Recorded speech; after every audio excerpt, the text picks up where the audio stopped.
Welcome in, ladies and gentlemen. You're listening to Sports Time HQ.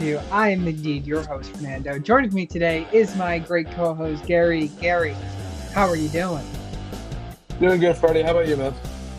I cannot complain. I must say, a 14-hour time difference is definitely, you wouldn't think an hour would be making much of a difference, but it makes a little bit of a difference. Definitely does. That's for sure. Oh man, I'm working on trying to get myself live on TikTok, but I'm having the worst luck with my computer on the side. So I've just had no luck. So I will be working on getting that live. But we got some stuff to talk about. We are 1 hour now officially in post trade deadline. And, the trade deadline, it kind of was okay. A little bit of a disappointment. Was expecting a little bit more. But some deals should have went and should have been traded, and some we thought could have been cornerstones for the teams and ended up not being cornerstones for that team in particular. Garrett, what do you think about the trade deadline? Yeah, I mean, as a sports fan, I think one can agree that the NFL trade deadline is usually not as good as maybe the NBA deadline per se. Even the MLB. Um, yeah, MLB either, but mainly the NBA, a lot of deals happen. NFL, not so much. And I feel like there's just more of a disparity between, or I shouldn't say more of a disparity. I think there's a bigger leap in terms of the elite teams in the NBA in reference to the NFL. I think there's more depth, I guess is what I'm trying to say, in conferences in the NFL compared to the NBA. But yeah, I mean, I thought there was definitely going to be some more deals go down that just didn't really go down. So kind of surprising, but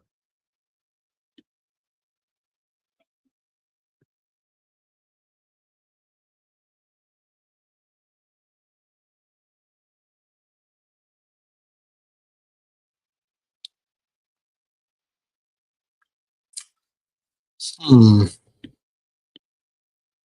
seems that your camera's not working.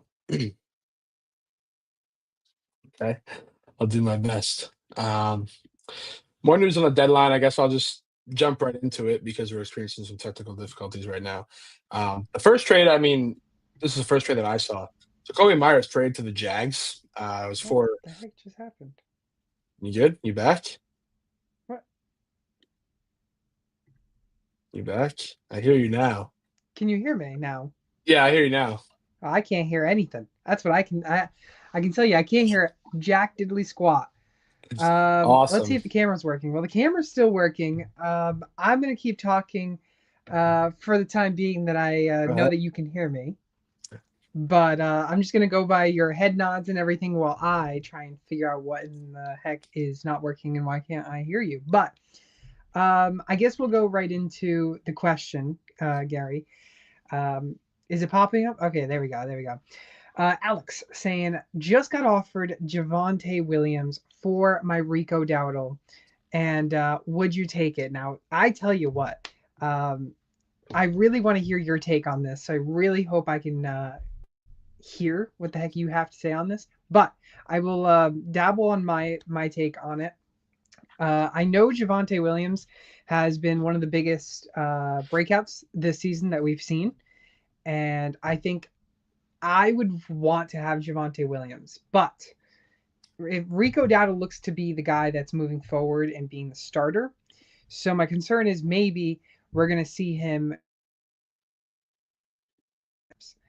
Uh, I think right now I'd be okay taking Javante Williams. Yeah, I mean, it's definitely up for debate. Um, we talked about in the past, like not going position for position. So I think I might stand by that.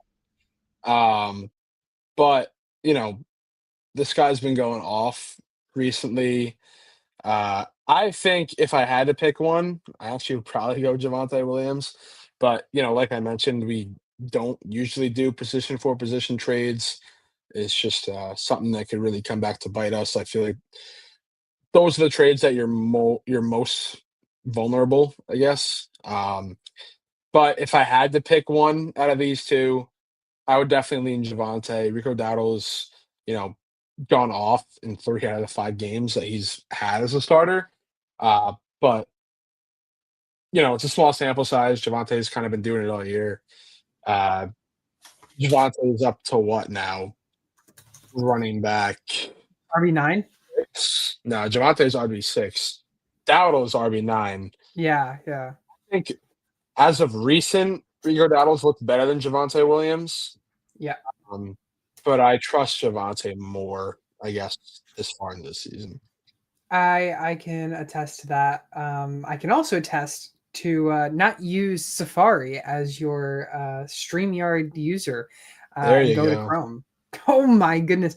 I managed to get you to work, but you sounded like Alvin from Alvin and the Chipmunks on Oh, that's always good. my AirPods. Oh Always good thing. my goodness. What a time to be alive. What a time to be alive. You did say, if I could hear what you were saying, Alvin, you could say that Javante would be the side you chose, correct? Yeah. Okay. That's what I thought I heard. But I wanted to make sure I heard it, or else I would have had to yell Alvin at you. But yeah. Anyways, good times. Good times to be alive with technical difficulties. But anyways, good question from you, Alex. But we got some more trade deadline stuff to talk about now that we're into it and we have everything set up and perfect, ready to go. I mentioned, some possible fire sales, maybe Blockbuster Corner leaving. Well, I'll start with the Cowboys. They acquired Quinnen Williams from the Jets. So Quinnen Williams, I mean, he's now leaving, and he was one of the best defensive players. And I mean, we knew Dallas was going to be trading for someone. We just didn't know who. But I mean, they get Quinnen Williams. I'm surprised that the Jets got rid of him. And then we'll go into what else the Jets got rid of once you give your little take on that. Well, I think I think all the moves that they've made so far today were good. I mean, they're kind of just at the point where they've got to embrace the tank, and I think the Yeah, they've ownership, definitely embraced it.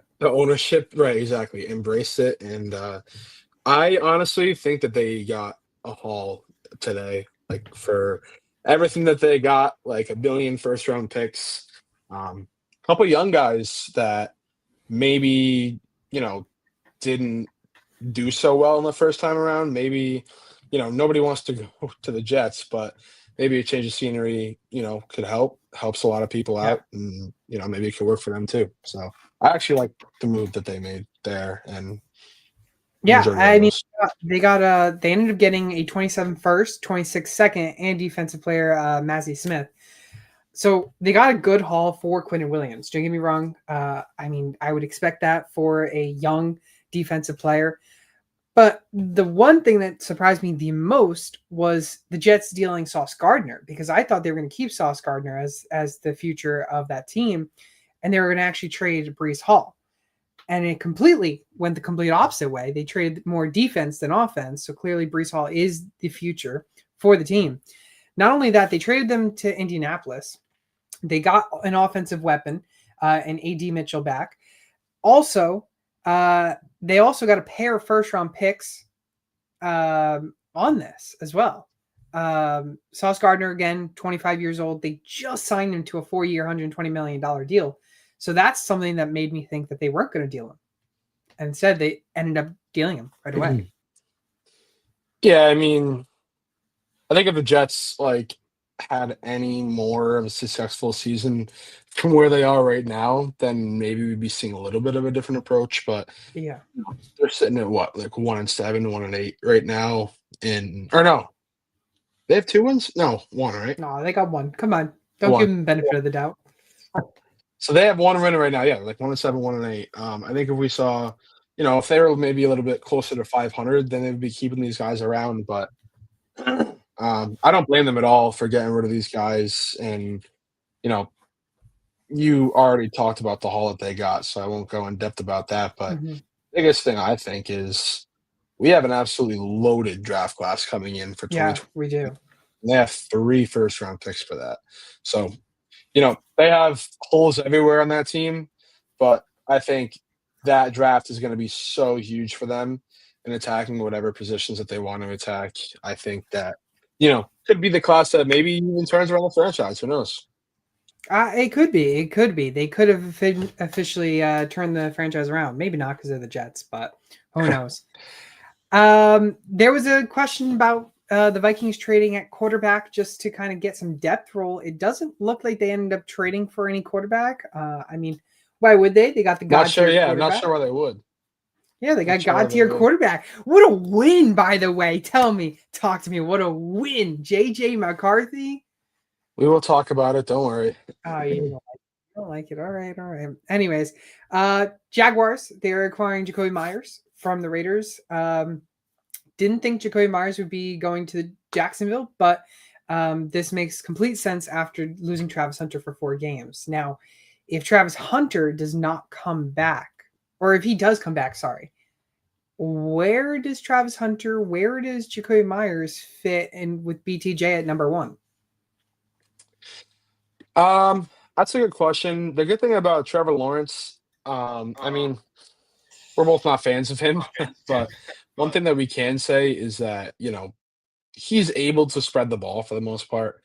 Uh, he was able to get it to Travis Hunter, he was able to get it to BTJ. When Ingram was there, he got it to him. Brenton Strange, when he was healthy, he made him fantasy relevant for a few weeks. So that's the one good thing that I think Trevor Lawrence does, if I can take away anything Mm-hmm. from how he plays. So I think at the very least, maybe he's not necessarily going to be totally fantasy relevant, but I think Jacoby Myers is going to have a nice solid role in this Jaguars offense because, their defense has been the biggest surprise, I think. They've been really good this year. The offense has been kind of, moseying around. I feel like that's kind of what we've seen from the Jaguars offense recently. Is it Mm-hmm. T-Law? Is it not T-Law? I think it is. I know you think it is, but I'll talk about him in a little bit. He hasn't really been playing that bad this year. I think he's been playing solid enough to, maybe win a playoff game or something like that. But, I think he's going to have a solid role in this offense. Yeah, I actually don't I don't hate, like, Trevor Lawrence has all the potential now. And if they gave him the weapons, Yeah, Jacoby and if Myers, he still doesn't produce, and that's, the thing is, what I'm seeing is maybe the Jacksonville Jaguars are going to make Travis Hunter more defensive of a player than and I offense, and think I they think that's should. what you agreed. Yeah, you agreed It's with almost that. like that's what I've been saying since before the draft. Yeah, It's yeah, almost yeah. like I've been saying that. Can't complain on it. Can't complain on it. Coop in the chat. AD Mitchell, remember the name. Yeah, Jets fan popping in. I actually don't hate it. I wouldn't mind going after him in waivers if he's available because he's wide receiver 2. Yeah, I remember. I mean, my biggest memory of AD Mitchell is him scoring a touchdown on Ohio State when he was with Georgia in the CFP, to go to the national championship. He scored the game-winning touchdown. That broke my heart, but I actually like him as a player. He went to Texas. He was pretty good, and I wanted the Browns to draft him coming out of the draft, and I was surprised with the slide. Apparently, he had some character issues, whatever it was, but Yeah. I think he still has potential. And, again, we already mentioned it. Not a lot of people like to have the change of scenery be the New York Jets, but, being able to, get back on your feet is a thing. And he's still young. He's only like, what, 23, I think? 22 maybe? So he still has some talent, I think. Yeah, turning your career around kind of because he was stashed in the depth charts of the Colts. Yeah. Now I will say, have I missed any trades? Oh, I have. I did miss one big trade. Rashid Shaheed. He is going to Seattle. Which kind of sucks because I have my waiver wire guy as a Seattle player. And he has now turned. I've woken up and my wide receiver waiver wire is basically dud. So I will try and fix that as we go forward in the show. But Seahawks landing wide receiver Rashid Shaheed from the Saints.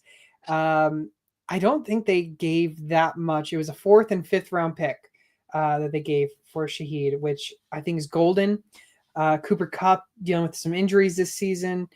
Torrey Horton was my waiver wire wide receiver. Currently, he still is because of the game he has had. I hate the trade now because I thought it was Torrey Horton season going forward, but I'm all in on Rashid Shaheed. Sam Darnold's playing lights out. I mean, he's top 5 right now in MVP race. JSN with Shaheed, I mean, you're just taking some pressure off JSN, and Shaheed's now going to have a lot of possibilities for targets with, I believe, a better quarterback play for sure. I love this move for the Seahawks. I think it's very underrated. I don't think it's, it's this huge name per se, but you know how much I really, really, really like Shaheed. I think he's very underrated, and I think he's a top elite deep threat in this league that not a lot of people talk about. I think it was a great move for the Seahawks to get him because now, JSN I think leads the league in like 20 plus yard plays, whatever it is. Now you have another guy who's, an actual deep threat. JSN, I don't really even think he's a real deep threat. He's just, like a true wide receiver 1, but Shaheed is the guy that can take the top off the defense. So I think that makes him even more dangerous for what, JSN's going to be able to do in terms of manipulating defenses. So I actually think this is a really nice, underrated move that the Seahawks made. Yeah, I think this is it kind of flew under the radar, aka I almost even missed it myself. But I mean, hey, it's a good trade. Seattle's obviously right now on a win now type of thing. So I don't hate it. I don't hate it at all. Last quick deal was the Chargers adding offensive line Trevor Penning from the Saints. Nothing too crazy, but I think this was good for the Chargers because they lost Joe Alt to a serious injury. Oh, I could definitely think of one move that you're not talking about, but it's fine. What move am I? Did the Browns do something? The Browns made a blockbuster. I don't know if you saw it. What was it? Cutting Shador Sanders? God bless. Joe Troyan Shoyeka to the Bears. Oh, that's right. I can't forget the Bears also were in on these deals. That's right. Pass rusher insurance from the Browns. Yes, indeed. I mean, there was 7 or 8 deals made. That was one of them. Yeah, you acquired him and a 7th round pick. No. Sorry. You gave up him and a 7th round pick. And you got a 6th round pick. Congratulations. You can go get another Shador Sanders next year. I will take it. You can get another Shador. I will say, so it was an okay day for the trades, but I must say, just to give you an idea of what we've seen in the trade deadlines in recent years and everything, this was actually the most players traded in a season in the past 25 seasons, with 25 players being traded. Not only that, it's tied for the most first-round picks dealt, which is 3 in season in the past 25 seasons. Wow.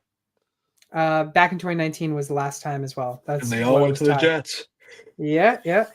Sauce Gardner is also the second player dealt for 2 first-round picks in season since 1990. Wow. The other was Jalen Ramsey, who the Rams nabbed, and a few years later won the Super Bowl. That's true. That's true. Also, Gardner's old team, the New York Jets, of course, are the first team with multiple in-season trades for first-round picks in the past 25 years. Good for them. I mean, listen, all signs point for good future for Jets fans. We already talked about it, but listen, I came into this year's draft thinking, this is big for the Browns. They got a ton of draft capital. They hit on, a majority of their picks. I mean, still don't, have the quarterback. I mean, I think we do, but they think that they don't. But, they have so many good young guys. To the Jets. I mean, are we still on this Arch Manning hype, dude? Like, come on now. I'm in for it. He's horrible. Just like how you were in for Shador Sanders, Yeah, but Shador's actually good. Arch isn't. No, he's not. We'll see. We'll see what happens. But, it all starts with one draft class in 2027. Not that's not to rule out next year either, where they have two first rounders, but Yeah. 2027, three first round picks can be looking good for the Jets. Yeah, it very much is. It very, very much is. All right, week 10, showdown, waivers and everything. Injury report we're going to get to as well. Quick little note. Cincinnati, Dallas, Kansas City, and Tennessee all on bye weeks. Some decent names, honestly. CeeDee Lamb, Jamar Chase, Pat Mahomes, Cam Ward, Dak Prescott, Joe Flacco. Uh, all the big names, Javante, Chase, yada, yada, yada. You know the drill. If you have them in, they say 0/bye week, you know to get rid of them in your lineups and go to the bench. But let me go through injury report real quick. Brock Purdy still dealing with that injury, monitor this week. Kyler Murray, foot injury, monitor this week. CJ Stroud, concussion protocol, monitor this week. And then lastly, Jackson Dart dealing with the shoulder injury, but they do say he is good after taking that late hit in last week's game. Tyrod Taylor dealing with a knee injury. He is expected to practice this week and play. Jaden Daniels, dislocated elbow, expected to miss several games, but not officially ruled out for the year. I don't know if you saw that injury, but that was terrible. Oh, I saw it. I didn't see it live, but I saw ended up post live. I ended up turning the game off, but like after it happened, I saw a tweet and it was brutal. I don't know why he's in the game at that point, but man, that sucks. He just came back from a pretty big injury, and there he goes again.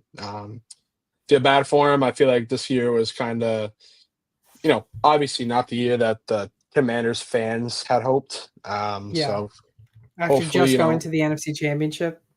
Right, exactly. So hopefully he can get healthy. I assume they're gonna, not necessarily tank, but I don't expect him to win a lot of games after this. So I wouldn't be surprised if they end up keeping him out for the rest of the year, because I think he's gonna miss a majority of what's left. So I would expect he wouldn't come back until another 5 to 10 weeks, minimum 5 weeks, 6 weeks. I did see, I think, a tweet a few days ago, actually, and I wanted to bring this idea up. Jaden Daniels, we know he's a great quarterback. He's played very well. Obviously, brought the team to an NFC Championship. My question to you is just the reaction of this tweet.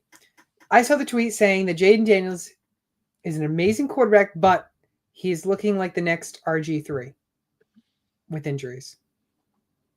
With injuries, not how RG3 played. We know Jaden Daniels, I think, is better than RG3, but injuries have hurt JD5 a lot. And I just want your reaction on that. I mean, still kind of early to say. It is. Only his second year, and I mean, he played 17 games last year. Like, he played every single game. I mean, this year, obviously it's kind of affected him, but he's only in his second year, and he played every game last year, so I would 100% disagree with that. I mean, okay. Maybe the play style is similar. The throwing on the run and escaping the pocket, mobile quarterbacks, but I think people kind of just run away with the fact that, they played on the same team. Maybe they somewhat look the same on the field, and just so happens that they both got injured. And I actually did see the thing where it was like they both got injured on the same yard line and against the same team. I didn't notice that. Yeah. So they both got injured on the same yard line, the same team, like a certain amount of years ago or whatever it was. But no, I don't agree with that at all. I mean, like I said, he's still only in his second year, so let's not act like his entire career has been a riddle with injuries. Yeah, I wouldn't say it's all. I wouldn't say obviously it's only his second year. I think he's still a great quarterback. If we see this maybe next year panning out and playing like this and having injuries, then maybe we can start to question his durability for the future of his career. I mean, maybe, but you said it. You saw the video of his elbow literally popping out of his socket, and going into a 45-degree angle backwards. It's not really supposed to happen.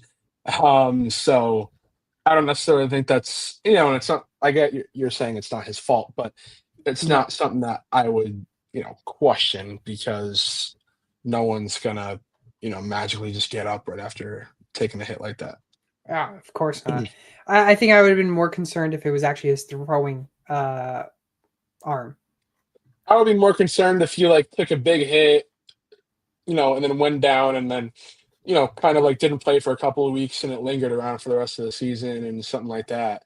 Then I could see like the questioning of his durability. But like I said, I mean, that's you dislocated your elbow. It's Yeah. not like you're dealing with a sore back or something like that. Which I mean, then again, even that shouldn't be downplayed. But you get what I'm saying.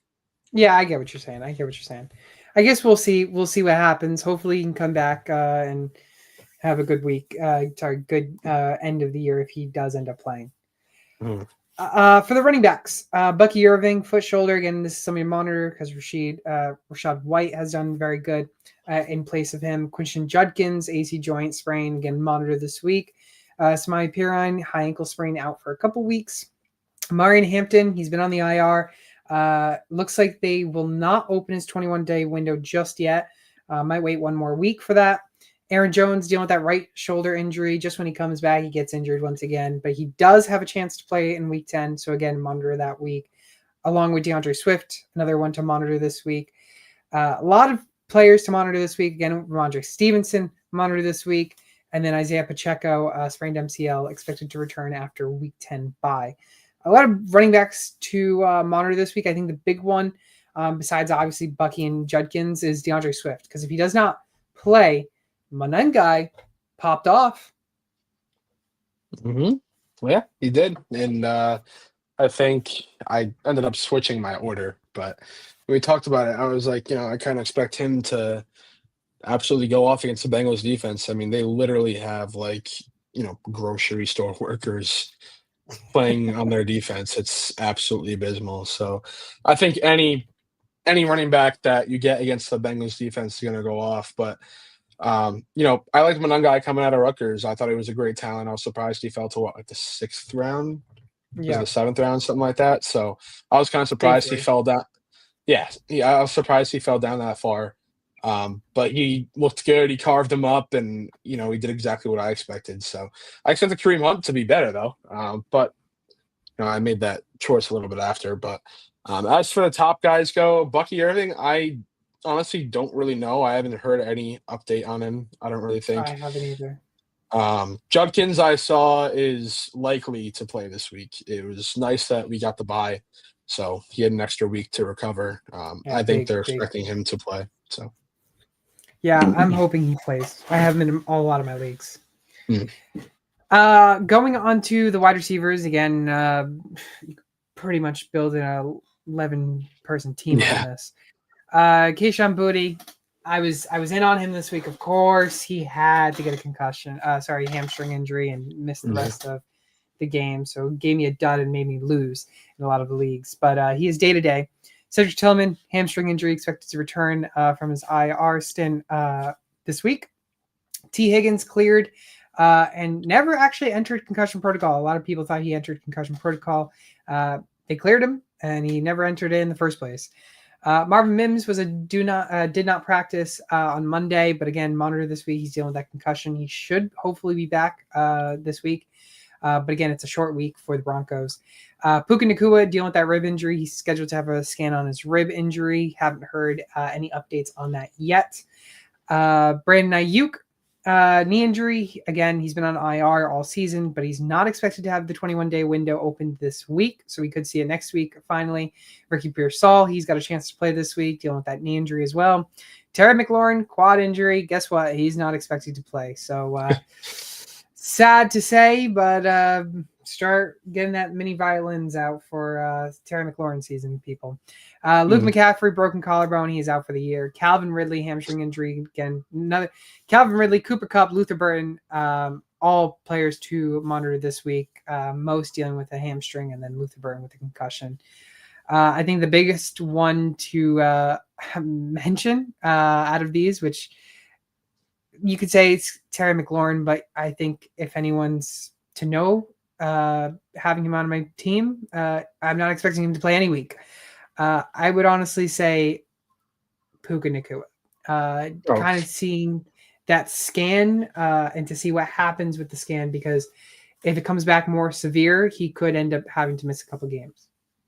no, it's easy to Puka Nakua. I mean, he's a guaranteed 20 plus points when he has a healthy game. So I think, you need him healthy. He's wide receiver 4 right now.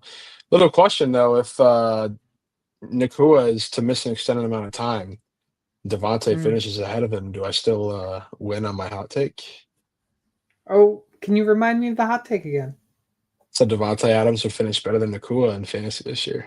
Was that our boldest predictions of the year? Yeah. Was that when I mentioned about Jameson Williams? Yes. Wow, that's right. You did say that.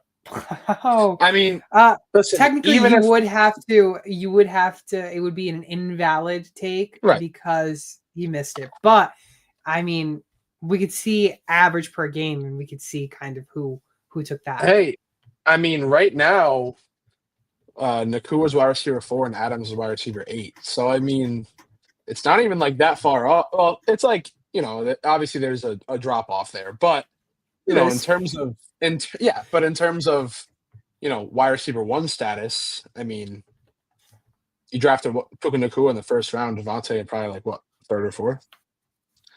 Yeah. I mean, you definitely have gotten a better deal Yeah. with Devontae. Yeah. All right. Let's see. Tight ends. Tucker Craft. Only one there, but it's the biggest one there. Yeah. Torn ACL. He's out for the year.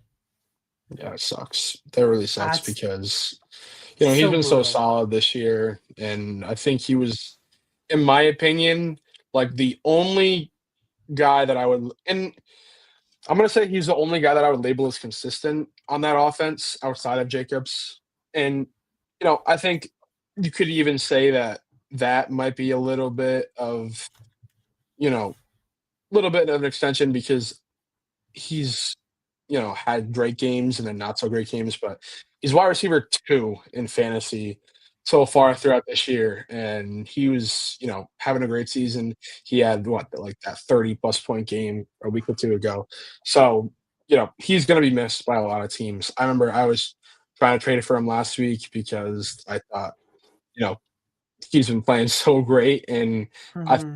keep it up, and I wasn't able to get the deal done, but good thing I didn't because he blew out his knee. But yeah, he's been really good for the Packers this year. It really sucks that he went down. Yeah, it's pretty brutal to see him because he's been a consistent tight end, and there was Yeah. rumors that he could be one of the best tight ends in the NFL right now, Yeah. and that just now is down the drain for the Mhm. time being. All right, let's get into the waiver wire show. Might as well, right? Time to get into Yeah. it. A little bit long, but we have trade deadline to talk about. Yeah.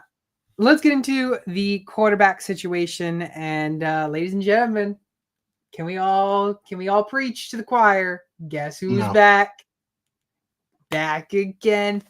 JJ McCarthy comes back from an injury and he shines. 19.9 Shines. points, 25% owned. I mean, this guy is a must have in fantasy football. Must. Listen, he is him.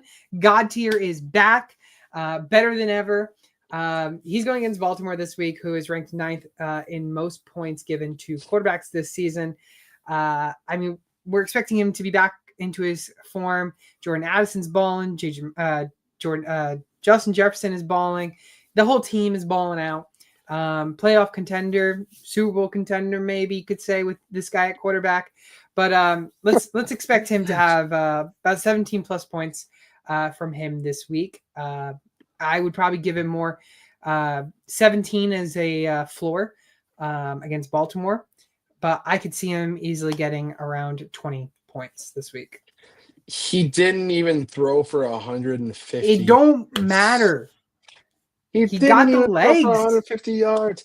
Yeah, I was gonna say he's lucky to have gotten that rushing touchdown at the end of the game because if He's he him. didn't, we'd be sitting here at a 14-point game. And I don't know if He's you'd be him. saying he's God tier. He's back. Oh man. I would have probably still put him in here. Actually, no, Probably. I wouldn't have been surprised. no. If it wasn't for him, I would have probably put Sam Darnold. To be honest. Okay. Well, yeah, he's been balling too. I mean, you know how I feel about JJ McCarthy. Put up 20 points this week, so it was good if you played him.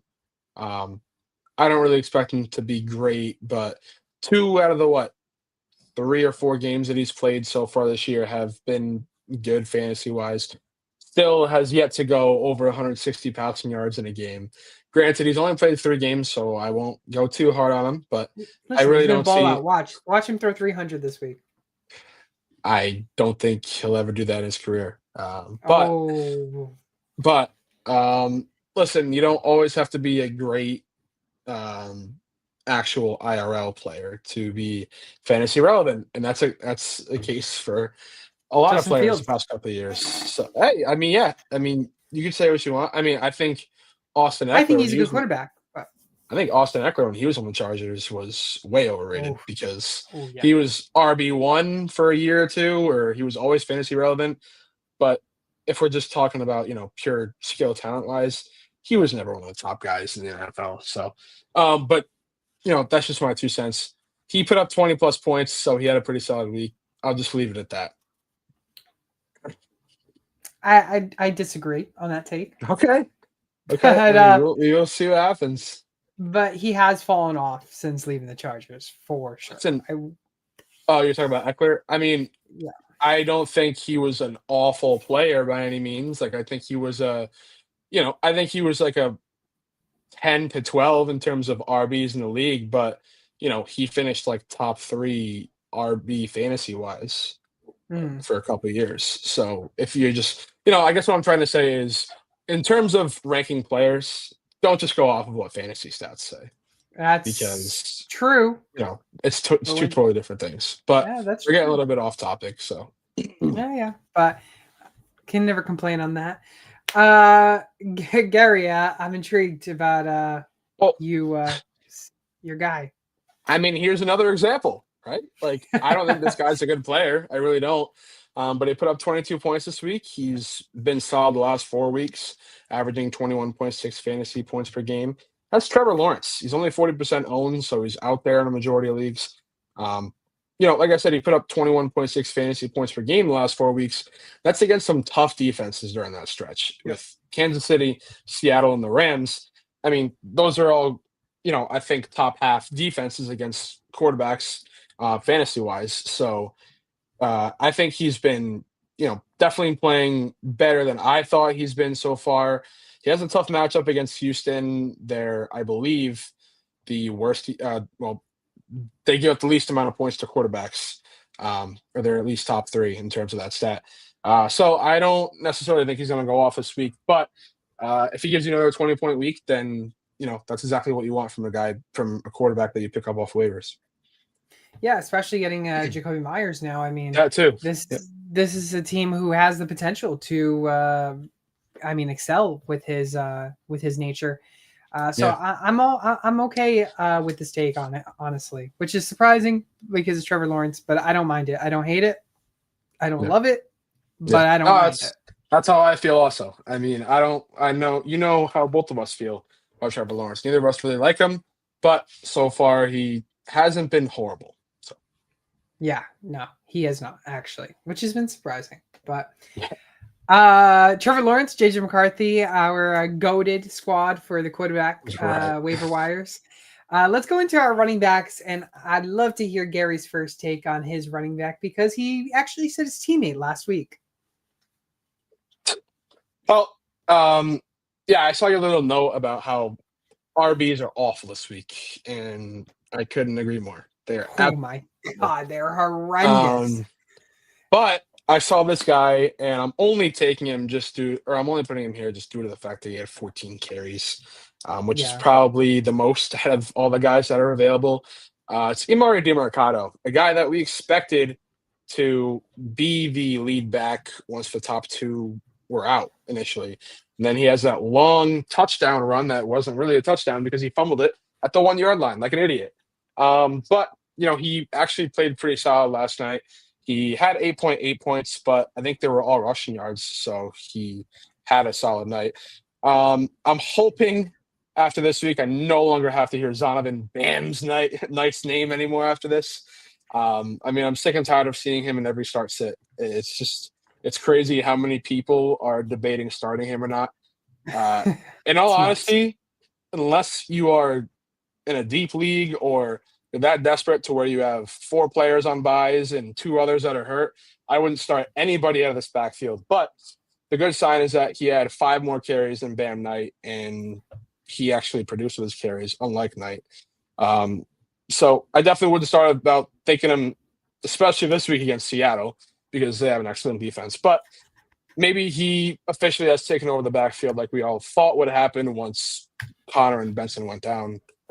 Who knows? But like I said, he had the majority of the carries last night. Hopefully it stays that way for the rest of the year. Yeah, I was always a DeMarcado fan more than Bam Knight. Yeah, or I figured Zonovan he would be the guy too. But again, it was Bam Knight's job to lose because he was the lead back for a couple weeks. So it's kind of his fault, to be honest. Yeah. But I'm okay with DeMarcado. I think he's, again, like the names we mentioned last week of like those top 5 that we ranked. I think he again fits in that category where you might want to start him, you might not. And I have a feeling we're going to get a lot of questions during start the sits about him. Yeah. Another player we're going to get a lot of questions about is my guy, which I have is Devin Singletary. I was a Tyrone Tracy believer. I don't know where he was. Ladies and gentlemen, he's missing.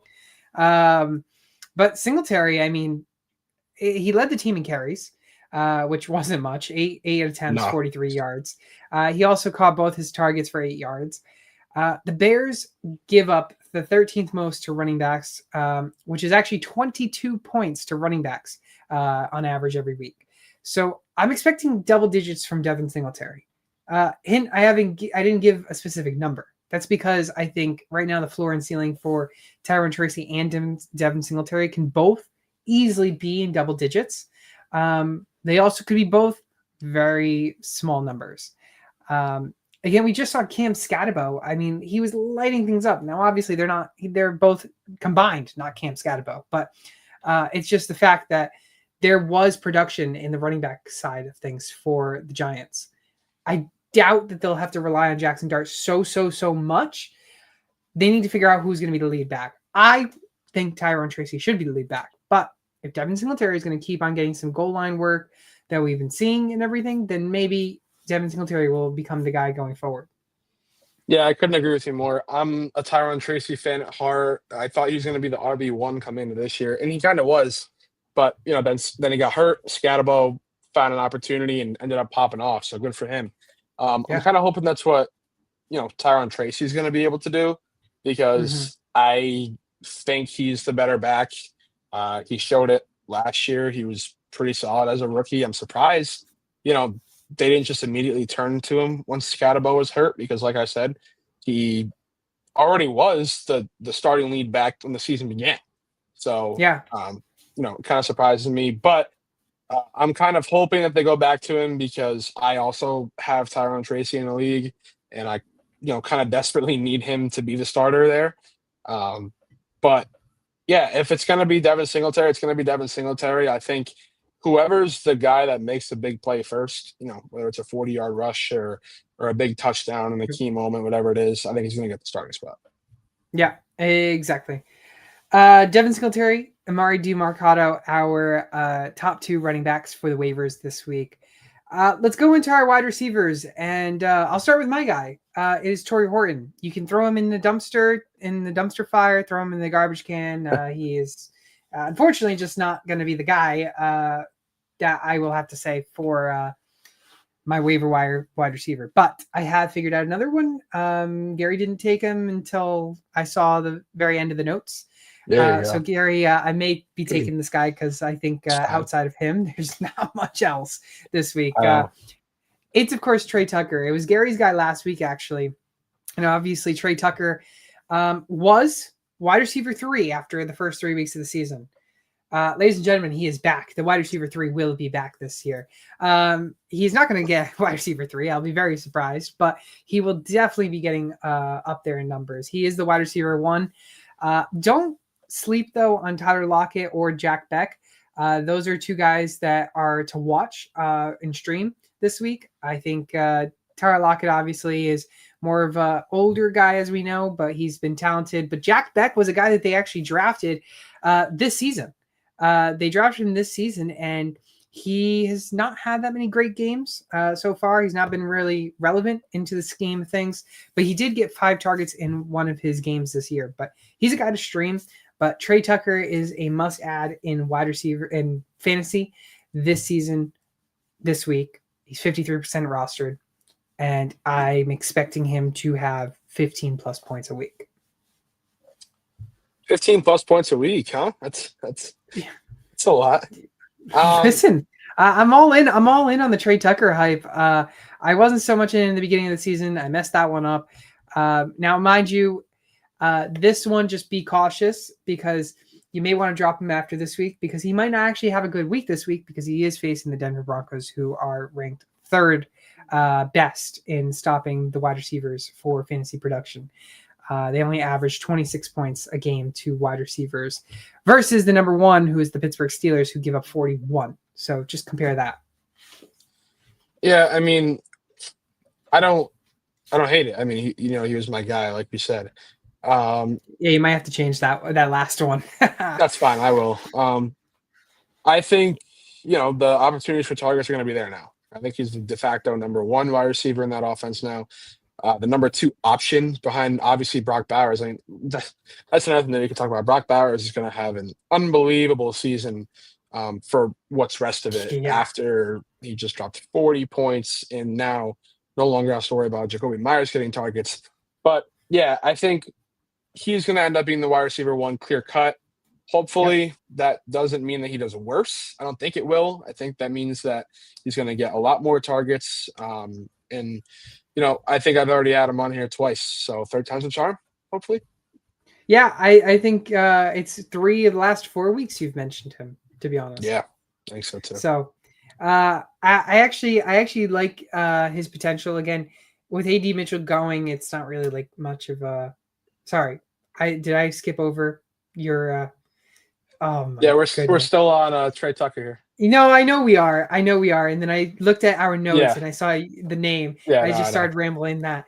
But yeah, you have mentioned Trey Tucker. We mentioned him in the beginning of the season. He kind of went over 70%. Then he started doing dud weeks, and then he started getting dropped. But I am in on the hype. The concern is Brock Bowers. 40 burger for Bowers. Insane. I mentioned that I was actually cautious starting him this week. I mean, you obviously had to start him because it was Bowers, but I mean, I was actually cautious because I didn't know what his injury was going to entail, if it was going to limit him or not. My goodness, it did not limit him at all. I played against. So I lost in a league where I was 5-3, going up against a 1-7 team because I faced Drake London and Brock Bowers. Oh no, wide receiver 1 and tight end 1 of the week. Both guys who put up 40 points. So that was awesome. Oh man, tuck and roll. Yeah. Anyways, I'm down for your guy though. Mention your guy. Yeah, my guy's Josh Downs. I feel like he's been kind of underrated recently. I, for one, have not really, heard a lot about him.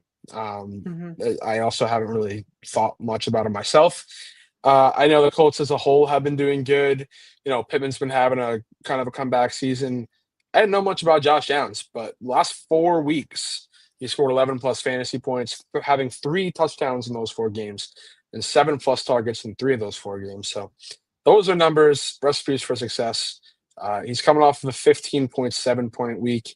That's perfect for a flex guy because, I feel like a couple of my teams in my flex, I have like Keenan Allen, and I'm sick and tired of, playing him, expecting him to put up QJ wide receiver. What's that? QJ did good. Yeah, he did good, but I mean, I have Keenan Allen in a couple of my leagues, and he's like, Yeah. it's so aggravating because he's like wide receiver 10, Yep. but like 4 of the last 5 or 5 of the last 6 weeks, he's put up like under 8 points, and it's Yeah, been it's been so brutal. excruciatingly painful. So I think Josh Allen's the guy that I will probably pick up and have to play in my flex if I have guys on buys or something like that, and I would be way more happy having him there than Keenan Allen because he's been actually producing.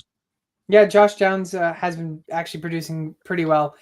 He's another guy that you've mentioned 3 of the last 4 weeks, I Yeah. believe. So I'm in. I'm starting to buy in on the Josh Downs hype. Hmm. Trey Tucker, Josh Downs, our waiver wire wide receivers. Let's go to our tight ends. And Gary, start with yours. You've mentioned him a couple times already. Yeah, it's another guy that I'm going to be sticking with. It's Dalton Schultz. Another solid week. 13.7 points this past week. Only thing I'm a little bit nervous about is that, if Stroud has to miss time, then, that could probably affect him. We talked about Mm-hmm. Stroud hasn't been looking great, but I think Stroud is the reason why Dalton Schultz has kind of looks pretty good. Another thing to mention is Agreed. that majority of his yards this past week came off of a big 47-yard catch while Stroud was still in. That was, I believe, in the first quarter. So, a majority of those yards came from there, but opportunities are still present in possibly increasing 6+ targets in 5 of his last 6 games, 8+ targets in 2 of his last 3. And that's resulting in 11+ points in 3 of the last 4 weeks. That's exactly what you want from, a tight end that you drafted, let alone one that you could pick up off the waiver wires. He's only 30% owned. So he's probably, like he has been all year, that top guy at your waiver wire list that someone's kind of just waiting to, show a couple big games in a row. I think he's shown enough for me to go out and grab him. Yeah, I like him. Again, I agree though with the concern about CJ Stroud. If he's not in, then I'm a little cautious on Schultz. Yeah. I'll go with my guy, and again, I did this. I put this guy as my waiver wire tight end because he's been doing good, but I also put him in before the trade went through, which Rashid Shaheed. And that's Juwan Johnson. 12.1 points this past week, 43% owned. This is now 3 straight weeks in with double digits. 19 targets in the last 3 weeks. So he's getting the targets. It was his first touchdown since week 2. I had in the notes, expect another solid week from him. Expect for a breakout week from him. I mean, Shaheed is gone, and the targets were going to Shaheed as well. And Carolina gives up on average 14.5 points to tight ends. I'm expecting a little bit higher than 14.5 with Shaheed no longer in the picture. Yeah, I can definitely see that as well. I had to pick him up this week and play him. I was very happy with the touchdown that he gave me.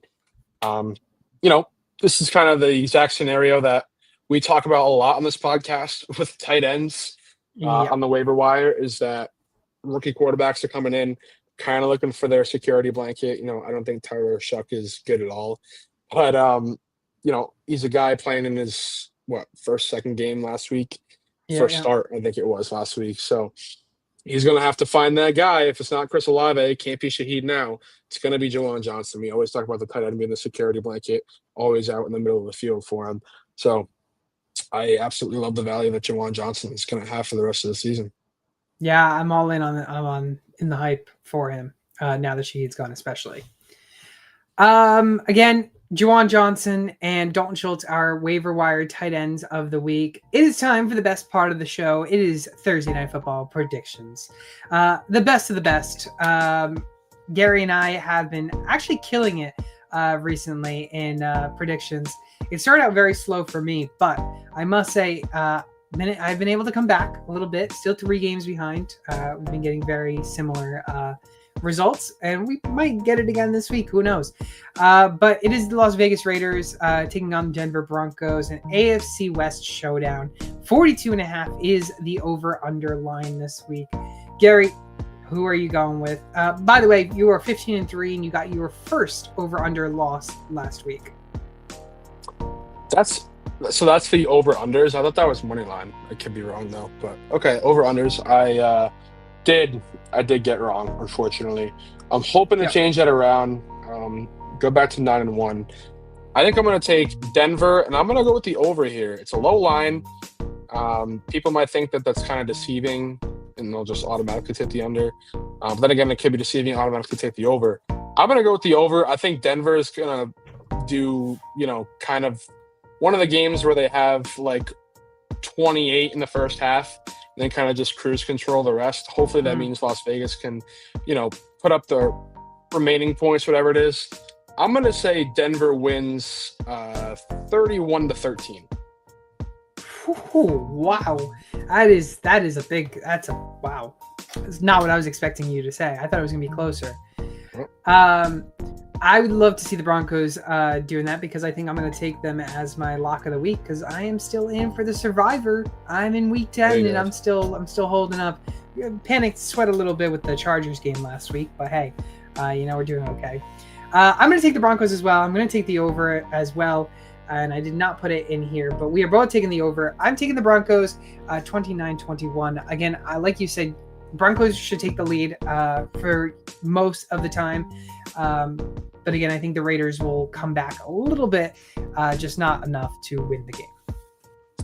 Yeah, I mean, this Raiders defense is pretty piss poor. So I'm kind of expecting Denver to, like I said, go out to an early lead, kind of just cruise their way to a win. Hopefully Las Vegas can score a couple pity touchdowns, and, we'll ship the over and see you at the cash counter. Yeah, cash counter it is. Gary will be at the cash counter, that's for sure. Hopefully he will be. Gary, where are you betting? Underdog Fantasy, that's where it is. Guys, make sure you use code SportsTimeHQ on Underdog Fantasy. They're going to match first deposit up to $100. Again, that is code SportsTimeHQ on Underdog Fantasy, up to $100. Free $100. Can't complain about that. Thank you all for watching here on Sports Time HQ, whether you're on TikTok, whether you're on Facebook, whether you're on YouTube. Make sure to like, subscribe, do whatever you got to do to follow our content. Hit the notification button if you can.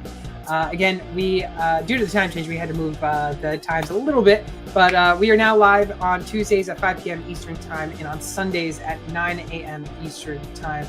Again, I've joined my great co-host, Gary. Go follow him all over social media at GDPicks. I'm your host, Fernando, and I will see you all. We will see you all on Sunday. And again, follow us on social media at SportsTimeHQ.